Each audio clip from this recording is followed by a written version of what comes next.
네, 여러분들 반갑습니다.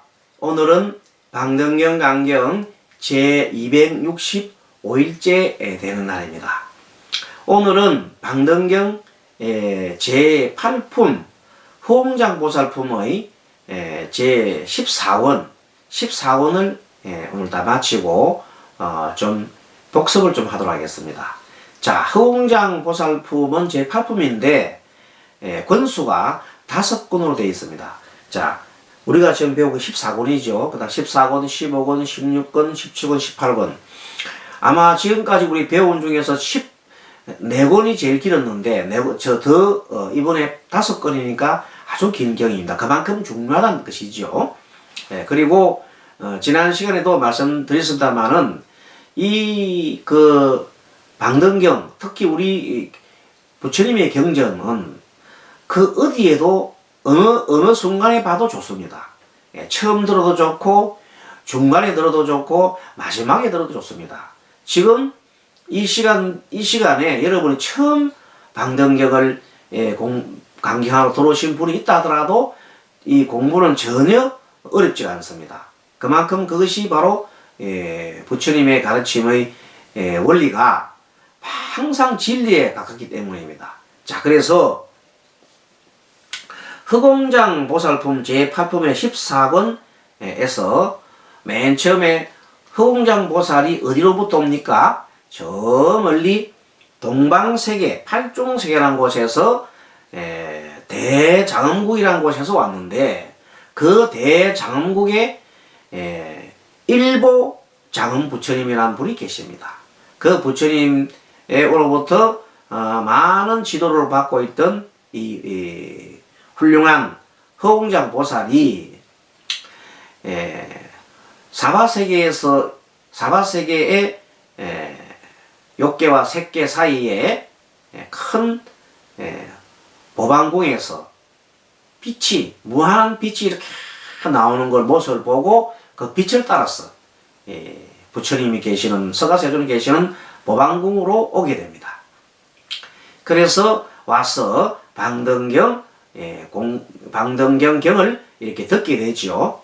그런데 여기서 이제 여러 가지 경을 듣고 말씀을 듣고 부처님한테 질문하고 하는 그런 내용으로 제4권이 처음에 이루어져 있습니다. 제14권이.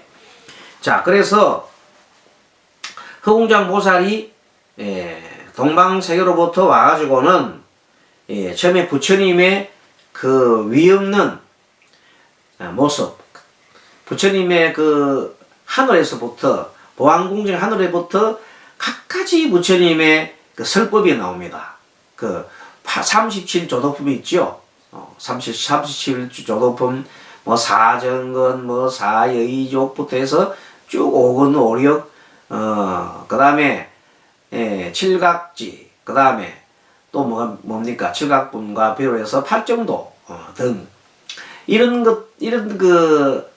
이 법문이 사람이 하는 게 아니라 막 천상에서 소리가 막 나면서 자신이 오는 동시에 그냥 그걸 다 해석을 하고 하니까 너무 그냥 기가 막히잖아요. 저절로 그게 일어난단 말이에요. 부처님의 실력의 힘으로써 그렇게 되니까. 그래서 이제 부처님한테 찬탄을 합니다. 부처님이시여, 정말로 대단하십니다 하면서 부처님에 대한 그 위없는 가르침에 대해서 또 그 공덕에 대해서 극구 찬탄을 하게 됩니다. 그러고 난 다음에 이제 부처님께 여쭙니다. 저도 부처님처럼 정말로 종생을 제도하고 위없는 깨달음을 얻어서 종생을 제도하고 일체지를 얻고 싶습니다. 이런 쪽으로 얘기를 하면서 부처님께 그러면 어떻게 해 나가야 했더니 이제 부처님께서 육바라밀, 그 다음에 6년 그런 내용을 말씀하십니다. 그래서 이제 이 허공장보살이 6도, 즉 6가지의 방법이죠. 6가지 방법 중에 특히 수행법에 보면 육바라밀이 있습니다. 자, 보시, 지계, 인욕, 그 다음에 정진, 선정지혜, 이 바라밀에 대해서 이제 어떻게 하는 건지 좀 더 자세히 이제 묻습니다.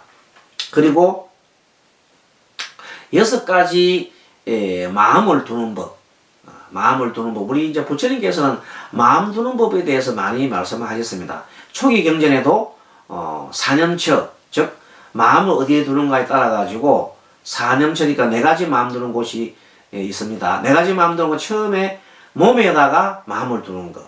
그 다음에 그걸 신념처라고 합니다. 그 다음에 느낌에다가 마음을 두는 것, 수념처라고 합니다. 그 다음에 또 마음에다가 마음을 두는 것을 심념처라 하고, 어떤 재현상, 원인과 결과 등 이런 재현상과 원인과 결과를 법이라고 하는데, 이 법에 대해서 마음을 두는 것을 법영처라 합니다. 법영처. 그래서 이 사념처에 마음을 두는 것, 그 외에도 이제 마음 두는 것이 많은데, 우리 대성경전에서는 육념이란 말을 또 씁니다. 6가지 염.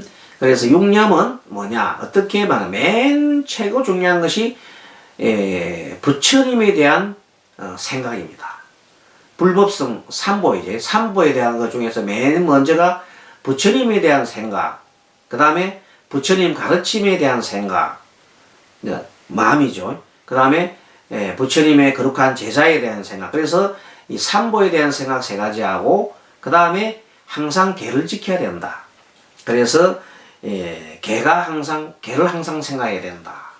5번째는 보시에 대해서 절대 잊으면 안 돼. 보시. 항상 중생들은 제일 보시를 좋아하기 때문에 보시를 해야 된다.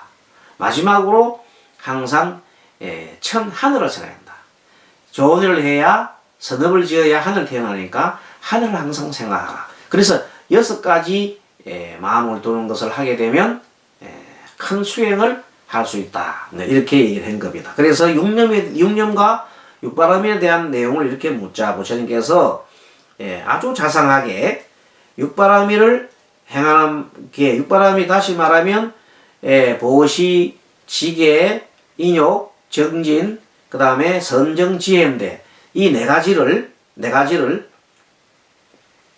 모두 4가지 법과 이 6가지 육바라밀을 갖다가 4가지 법과 그리고 8가지 법으로서 육바라밀을 섭취하는 것을 자세하게 말씀하셨습니다.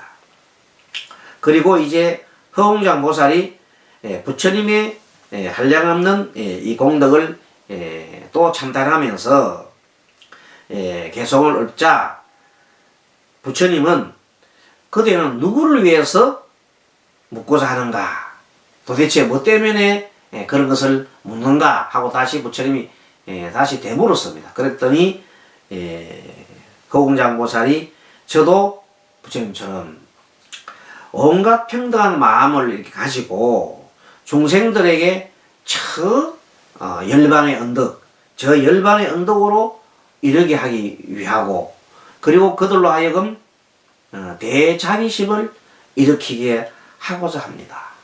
그렇게 일깨워 주고자 합니다. 그래서 제가 부처님께 육바라밀과 6가지 육념에 대해서 묻고자 하나이다. 이렇게 얘기를 했습니다. 그랬더니 이제 부처님께서는 자, 6가지 바라밀을 갖다가 어떻게 한다? 마치 흑공과 같이 하라 하면서 단바라밀, 보시바라밀이죠. 지계바라밀, 인욕바라밀, 정진바라밀, 그 다음에 선정바라밀, 지혜바라밀, 이렇게 하나하나 분설해서 허공처럼 하라 이렇게 얘기합니다. 그래서 그 내용은 구체적으로 많습니다만은 여기서 우리가 허공에 대한 개념을 다시 한번 짚고 넘어갑시다. 자, 허공은 이 모두 삼라만상이 허공 안에 다 들어올 수 있습니다. 삼라만상이 허공 안에 다 들어올 수 있어요. 그게 허공입니다. 이 허공이 없으면 삼라만상이 존재할 수가 없습니다. 그래서 이 허공이 가장 큰 이 모든 그릇이죠. 큰 이 허공이라는 그릇에 이 삼라만상이 모두가 다 들어온단 말이에요. 그러니까 첫째적으로 허공의 속성은 그 모두를 수용을 할 수 있다는 거예요. 수용할 수 없는 것이 없다는 거예요.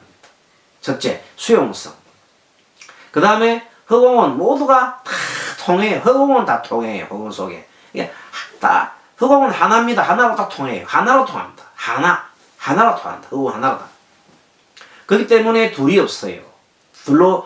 허공이 둘로 이렇게 분별할 수가 없고, 그래서 뭐냐면 모두가 평등하다는 거예요. 허공 속에 있는 것은 모두가 평등하다.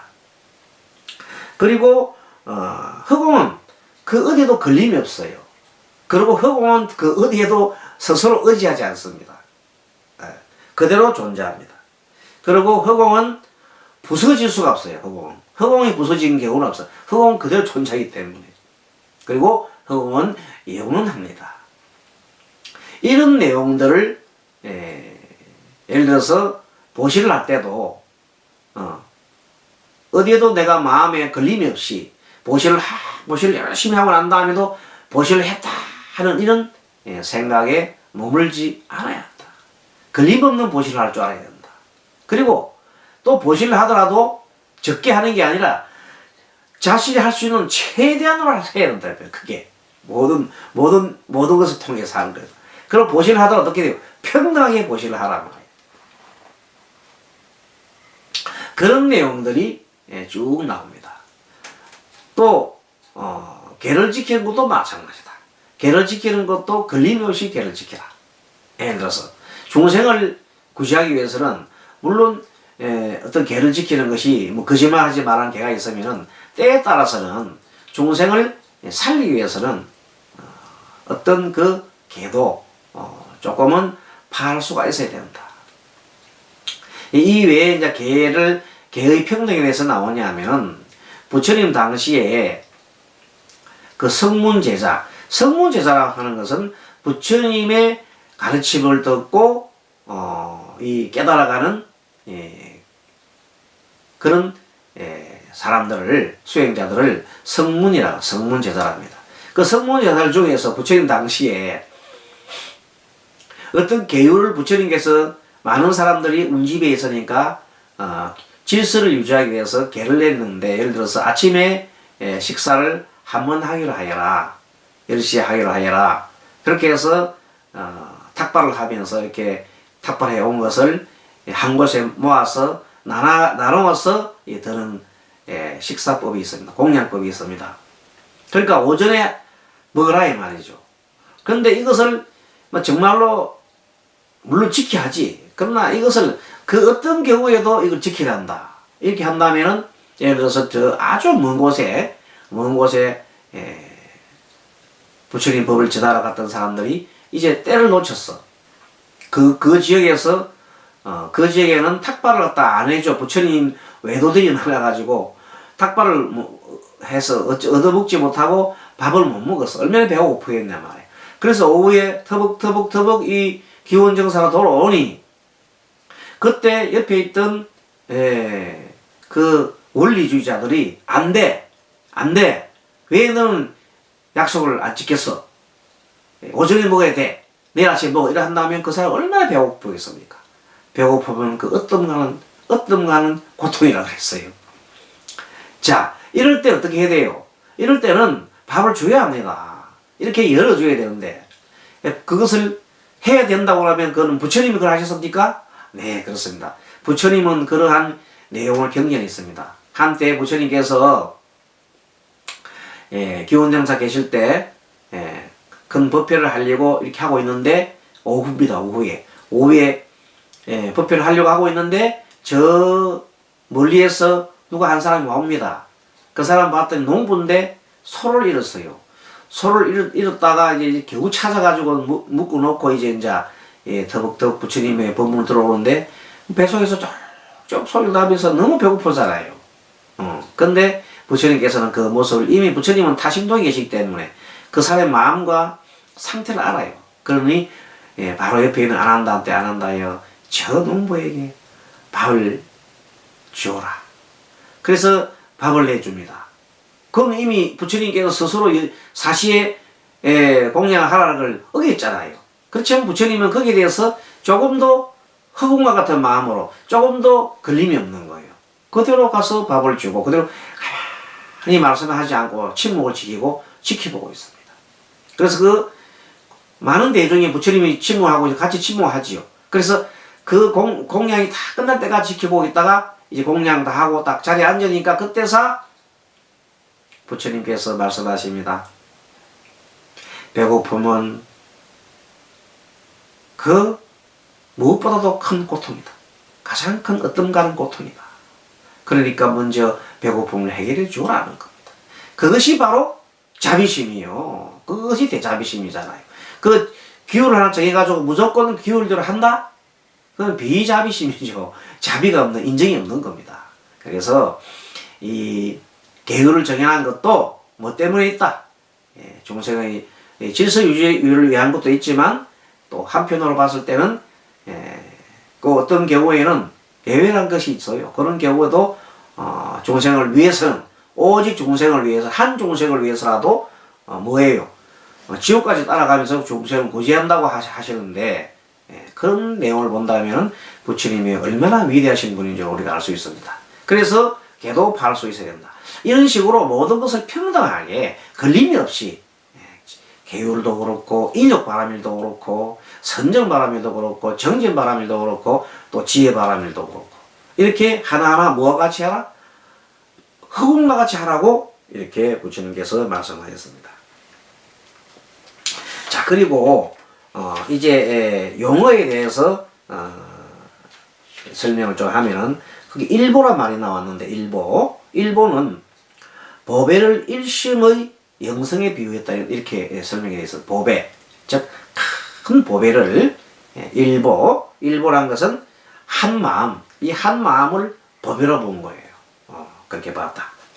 또 사마란 게는 네 가지 마, 이 네 가지 마, 사마가 된 이 사마는 책에는 보면 정당한 사리에 입어야 되는, 사리에 입어야 되는 그릇된 계대를 가지고 깨달음의 정도를 방해하는 악마, 이렇게 되어 있습니다. 좀 어렵게 써놨죠. 쉽게 말하면은 탐진치 때문에, 탐진시로 어떤 돌을 닦아가는데 가장 뭐가 되는 거, 방해해야 되는 것이 삼독이 삼독. 탐심과 썩냄과 어리석음의 그 다음에 또 만심, 자만심이라든지 또 의심이라든지 또는 그릇된 견해 이런 것들이 뭘 말해요? 방해를 합니다. 자, 그때 방해를 할 때 사람의 마음에는 네 가지 요소가 있어요. 자, 마음의 요소 중에 처음 느낌이라는 거 있잖아요. 마음의 요소 중에 느낌, 또 뭐가 있어요? 마음의 연상이 생각이 있어요. 연상. 다음에 세 번째는 의지작용 같은 행이 있어요. 마지막으로는 같이 판단하는 식이 있어요. 그러니까 그것을 수상행식이라는데 그 느낌 수에 대해서 수를 할 때, 느낌을 일으킬 때 탐심과 성의 어리석음이 있으면은 마상에 빠져요. 그 다음에 연상을 할 때도 마찬가지라. 어떤 연상을 할 때도 탐심과 성의 어리석음을 하게 되면, 어리석음을 가지게 되면 또 네 가지 그 마상에 듭니다. 그 다음에 같이 행해할 때도 행도 마찬가지, 의지작용을 할 때도 마찬가지. 탐심과 성의 어리석음이 있으면 그릇된 행을 하게 된단 말이에요. 또 가치 판단도 마찬가지라. 탐심과 성의 어리석음이 있으면 그릇된 판단을 하게 된다. 그래서 수상행식에 따라서 탐심과 성의 어리석음, 또 만심이나 의심이나 또는 이런 그릇된 견해가 들어가게 되면 거기에 대해서 마상이 생기는데 그 마상을 각각의 수의 느낌의 10개, 그 다음에 상의, 연상의 10개, 그 다음에 행의 10개, 마지막으로 식이 10개에서 그거는 10개 곱하기 40까지가 나오죠. 그리고 앞에 몸에 대해서, 내 몸에 대해서 탐심과 성능과 의심을 가지면은 10가지 또 마상이 들어요. 그래서 색에 대한, 몸을 색이잖아요. 색에 대한 마음, 마상 10개, 수상행식이 각각 10개씩 40개, 총 50개. 그래서 그것을 50마장이라 합니다. 이 50마장은 이 50마장을 넘어가야 이제 진실된 도에 이르게 됩니다. 그래서 능엄경에 보면 능엄경이라는 경이 참 좋은 경이 있죠. 그 경에 보면 특히 수행할 때 나타나는 50가지의 마장이 있으니 그 마장 공부는 여러분들이 반드시 해놔야 된다. 반드시 하지 않으면 그걸 맞아 능엄경을 보지 않은 사람은 공부하지 않은 사람은 마장에 자꾸 빠져버려요. 그럼 자기가 마장에 빠지고도 마장에 빠진 줄 모르니까 참 기가 찬 노릇입니다. 그래서 우리 성녀들 특히 법사님이나 수행자들은 반드시 50마장에 대한 공부를 철저하게 해 두시는 것이 좋겠다. 마장에 빠지면 자기가 예수인 줄 알고 자기가 습관 줄 알고 자기가 하느님인 줄 안단 말이야. 그런 사람이 안 빠지게끔 50마장을 철저하게 공부를 해 두시게 됩니다. 그 다음에 해인삼매라는 말이 나오는데 한마디로 해인삼매는 부처님의 마음바다다. 이렇게 보면 마음바다다. 그게 부처님께서 지극한 이 정신 집중의 상태 삼매 드시니 그 삼매 드실 때 부처님께서 보리수 나무 아래서죠. 보리수 나무 아래서 7일간 최초로 이렇게 금성샛별을 보면서 마지막 7일간 용맹정진한 끝에 뭘 봤어요? 해인삼매 들었죠? 해인삼매 들으면서부터 모든 이 삼라만상 이치를 다 알았잖아요. 일체지를 알잖아요. 그 일체지의 모습이 바로 견분이라 견에서 어떻게 보면 인상 도당 이 해인삼매는 해인자 도당생이 있잖아요. 부처님의 마음을 탁 도당 찍어서 가져왔단 말이에요. 해인 바닷속에 있는 부처님 마음을 탁 도장을 찍어서 가져왔다 이 말이에요. 그거는 부처님의 삼매에 들어서 부처님과 똑같은 삼매에 들면 그 화엄경을 안전하게 알 수 있겠죠. 그래서 가져와서 도장을 찍어서 옮겨놨단 말이에요. 그래서 옮겨놓은 것이 뭐냐? 바로 뭐냐면 화엄경이라는 겁니다. 화엄경은 부처님 마음바다에 있는 것을 도장을 탁 찍어가지고 인상 찍어가지고 가져온 거예요. 누가 가져왔어? 그것은 제2의 석가라고 하는 용수보살이 스님이죠. 용수보살이 정말로 훌륭한 대성불교의 꽃을 이렇게 대성불교를 갖다 확 철작 피우게 한 큰 성현이요 성현. 제2의 석가란 말이에요. 그 용수보살이 똑같은 부처님과 똑같은 삼매 되었어요. 그 삼매 이름하여 해인삼매다. 해인삼매 되니까 부처님과 똑같은 삼매 되었으니까 부처님의 처음에 마음바다에 있던 걸 그대로 재현해서 그대로 찍었어. 탁 도장 찍어서 가져놓은 거다. 그래서 지금 우리가 공부하고 있는 화엄경이라는 것은 불가사의하는 경입니다. 사람이 그렇게 쓸 수가 없어요. 그렇게 방대한 양의 그 내용을 어떻게 그걸 다 생각해낼 수도 없어요. 그 내용을 지금 우리가 공부하고 있는데 그것은 바로 부처님 마음바다에 있는 것을 그대로 도장 팍 찍어서 가져왔다. 그래서 해인삼매라는 것이다. 아무튼 큰 바다 가운데 일체의 사물을 인상 도장 찍어서 상을 도장 찍어서 하는 것 같고 깊고 고요한 부처님의 지혜, 부처님의 지혜로운 그 바다에 일체의 법을 인현 도장을 찍어서 현재로 나타내는 것이 바로 해인삼매다. 즉 이제 화엄경이다. 화엄경. 그래서 여기서 우리가 이제 공부를 하면서 정신에 우리가 보통 신통이 일어나는 경우가 있어요. 신통. 각자 보면은 신통을 좀 발휘해서 뭐 불도를 수행하면서 이것이 뭐 꼭 바르다가는 아닌데 어차피 우리가 방편으로 방편으로 얘기합니다. 이것은 법이 아닙니다. 방편으로 어떤 종생들 바라는 바가 많잖아요. 종생들을 바라는 바가 있을 때 불법을 좀 더 널리 전하기 위해서 때에 따라서는 조금은 방편적으로 좀 신통을 이렇게 할 때도 있습니다. 그게 뭔가 하면 기도거든. 기도를 척하게 해서 마음속에 정말로 그 기도 중에 삼매를 이뤄서 기도 삼매입니다. 기도를 열심히 해서 뭐 연불삼매를 하든 또 무슨 삼매 들었다. 그 삼매에 들어갔을 때 신통 힘이 있단 말이에요. 그 삼매 힘이 있을 때 어떤 상을 이렇게 놔둬가지고 어느 분이 소원이 있어요. 예를 들어서 소원 중에 집을 꼭 팔아야 되겠다. 또 병을 낳아야 되겠다. 또 뭐 등등 그 소원이 있잖아요. 그것을 허심하게 그 간절한 마음으로 고통받는 그 중생들을 구제하는 그 마음을 이렇게 삼매 중에 조금 이렇게 열어주면은 방패로 열어줍니다. 그래 주면 희한하게 그것이 빨리빨리 이루어지는 경험을 우리는 할 수 있습니다.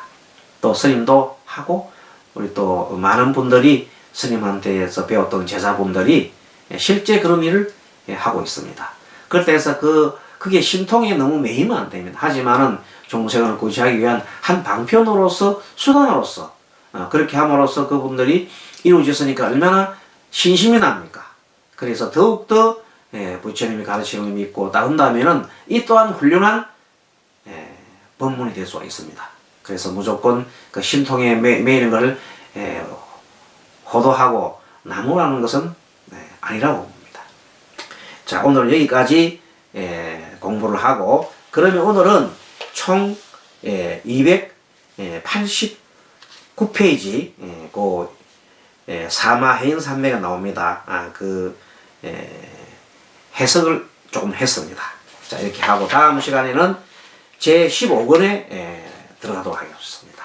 여러분 간경 잘 했습니까? 오늘은 이렇게 14권 요약을 했습니다. 자, 수고하셨습니다. 마하반야바라미